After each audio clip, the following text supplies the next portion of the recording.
វេលាហាំងដើរលឿនណាស់ត្រឹមមួយផ្លែតសងកន្លងទៅ9ឆ្នាំអនុស្សាវរីយ៍ជាច្រើនដែលយើងបានសាងនៅតែដិតជាប់ក្នុងបេះដូងមិនអាចបំភ្លេចបានរីងរាយខួបអាពាហ៍ពិពាហ៍9ឆ្នាំដែលយើងរួមសុខរួមទុក្ខទោះបីមានរឿងរ៉ាវជាច្រើនកន្លងហួសទៅ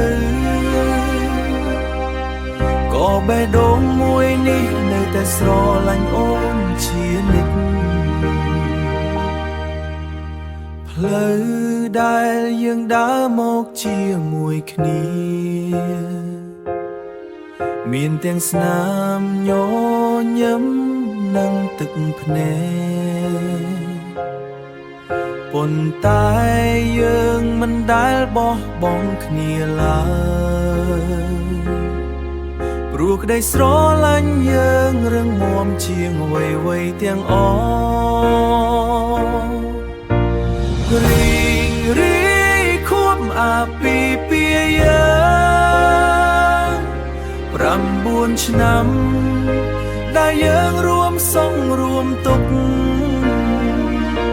ទោះបីមានរឿងរ៉ាវជាច្រើនកន្លងហួសទៅក៏បេះដូងមួយនេះនៅតែស្រឡាញ់អូនជានិច្ច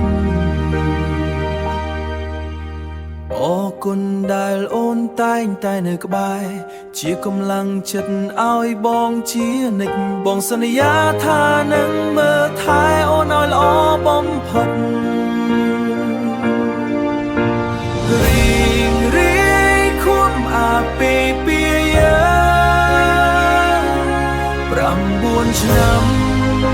ដែលយើងរួមសុខរួមទុក្ខទោះបីមានរឿង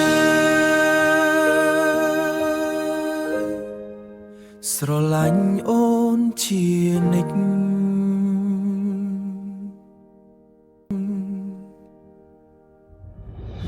រីងរាយខួបអាពាហ៍ពិពាហ៍ប្រាំកាន់នេះសន្យាថានឹងស្រឡាញ់គ្នារហូតដល់ថ្ងៃចុងបញ្ចប់នៃជីវិត